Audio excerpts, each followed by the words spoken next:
여호수아 6장 1절에서 14절입니다. 1절. 여리고성은 이스라엘 백성들로 인해 물 셀 틈 없이 닫혀 있었고 드나드는 사람이 전혀 없었습니다.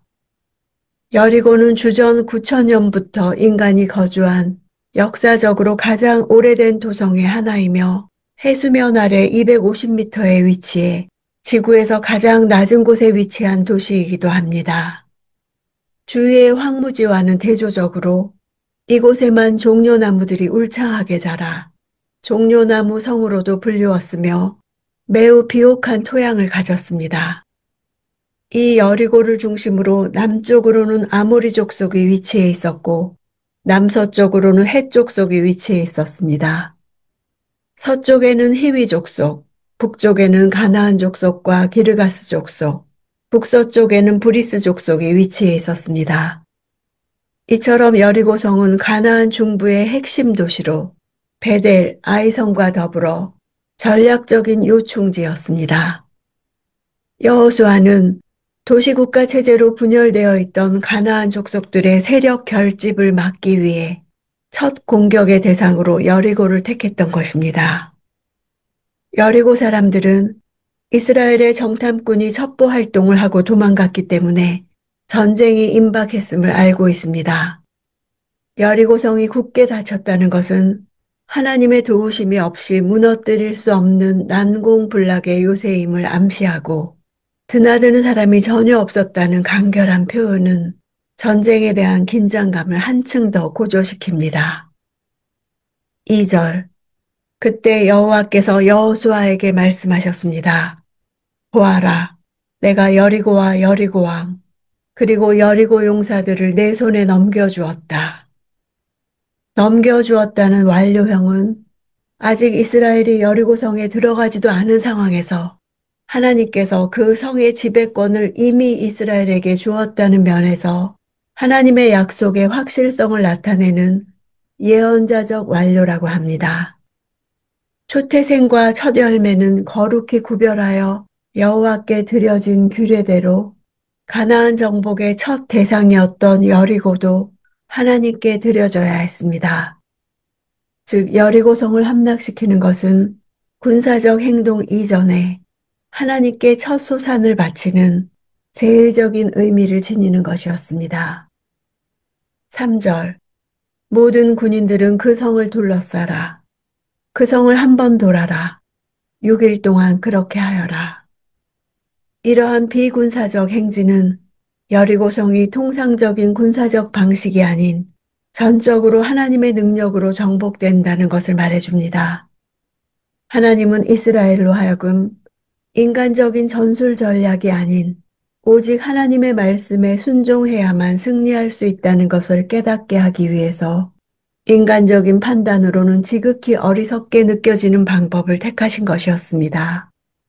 여리고성 함락 사건은 온전한 순종으로 하나님의 주권을 인정하는 전쟁이었습니다. 이것은 여호와의 전쟁이며 백성 편에서는 믿음의 전쟁입니다. 이것이 앞으로의 모든 가나안 전쟁의 기본 원리가 될 것이며 이스라엘 백성은 이 전쟁을 통해 이 교훈을 깊이 새겨두어야 합니다. 실제로 여리고 전투는 추후에 다른 가나안 남부 지역 성들을 정복할 때 자주 모범으로 등장합니다. 승리는 명령의 합리성이 아니라 명령의 절대성을 신뢰하는 데서 나옵니다. 4절. 그리고 제사장 7명이 법궤 앞에서 양의 뿔로 만든 나팔 7개를 들어라. 그러다가 7번째 날에는 성 주위를 7번 돌고 제사장들은 나팔을 불어라. 7은 완전수로 일의 성취를 가리킬 때 사용됩니다.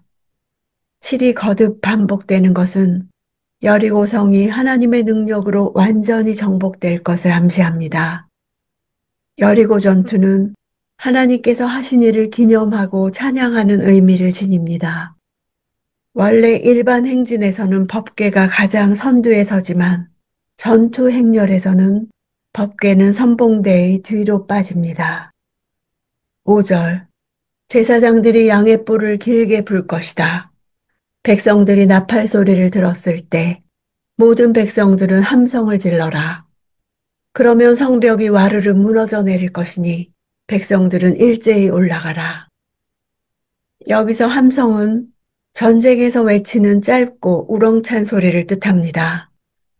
와르르 무너져 내린다는 표현은 성벽이 스스로의 무게를 지탱하지 못하고 무너질 것을 암시하며 내린다는 말로 보아 성의 기초석까지도 모두 파괴될 것이라는 사실을 암시합니다.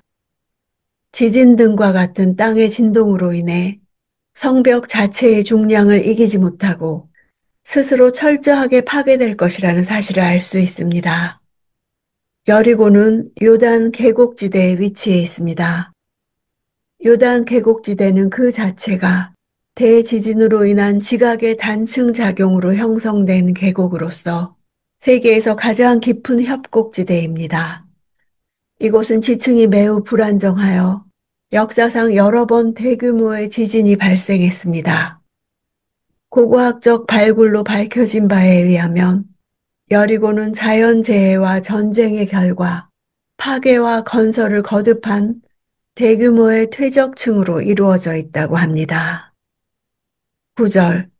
무장한 사람들은 나팔을 부는 제사장들 앞에서 행진하고 후위대는 그의 뒤를 따랐습니다. 제사장들은 나팔을 불며 전진했습니다. 여리고 전투를 기록한 6장은 구약 성경에서 거룩한 전쟁이 무엇인지를 보여주는 대표적인 본문입니다. 고고학적 자료에 의하면 여리고성은 그 둘레가 약 600m 정도 되는 성으로 그 안의 인구는 1,500 내지 2,000명 정도였을 것으로 추정됩니다. 마지막 날 백성들이 일제히 올라가 성 안에서 전쟁해야 된다는 숫자를 감안한다면 이스라엘 전체 병력 60만 명 가운데 3분의 1 정도가 참전했다면 약 20만 명 정도의 군사가 거의 여리고성을 둘러쌀 수 있었을 것입니다. 맨 앞에 무장한 사람들은 약속한 대로 요단 동편의 두 지파 반을 가리키며 그들은 약 4만 명 가량이었고 그렇다면 후위대는 16만 명 가량이었을 것입니다. 선두가 여리고성 둘레를 모두 돌았을 때 비로소 마지막 대열이 출발할 수 있었을 것입니다. 제7일에는 7번 돌아야 했기 때문에 20만 명이 성을 완전히 에워쌀 수 있었을 것입니다. 10절. 여호수아가 백성들에게 명령했습니다. 너희는 외치지 말고 소리도 내지 말라. 입 밖에 아무 말도 내지 말고 내가 외치라 하고 명령하는 날에 외치라. 이렇게 어떤 말도 어떤 대화도 하지 않고 침묵한 채로 계속 행진하는 것은 상당한 인내가 요구되는 행동이었습니다. 이는 1차적으로는 백성들로 하여금 7 제사장들이 부는 나팔 소리를 잘 들을 수 있도록 하려는 조치입니다. 또한 전술적인 측면에서는 일주일 동안 수많은 군사들이 아무 말 없이 행진하며 오로지 나팔 소리만 울려 퍼지게 함으로써 성 안에 있던 여리고 거민들의 마음을 불안하고 초조하게 만드는 심리적인 효과도 있었을 것입니다. 말소리 내는 것을 금지하지 않았더라면 아마 그들은 7일간을 참지 못하고 왜 이렇게 필요 없이 성을 돌아야 하는지 불평하고 심각한 반항을 했을지도 모를 일이었습니다. 여리고 전투는 거룩한 전쟁에 대한 하나의 교본과 같은 것입니다. 거룩한 전쟁은 여호와께서 임재하시고 여호와께서 하시는 일을 높이는 일종의 예배와 같은 것입니다. 이스라엘 백성들이 하는 일은 가만히 서서 하나님께서 하신 일을 높이는 것이었습니다. 우리 매일의 삶은 전쟁과 같습니다. 나의 전쟁이 하나님의 전쟁이 되게 하려면 하나님께만 순종하는 거룩함이 있어야 합니다.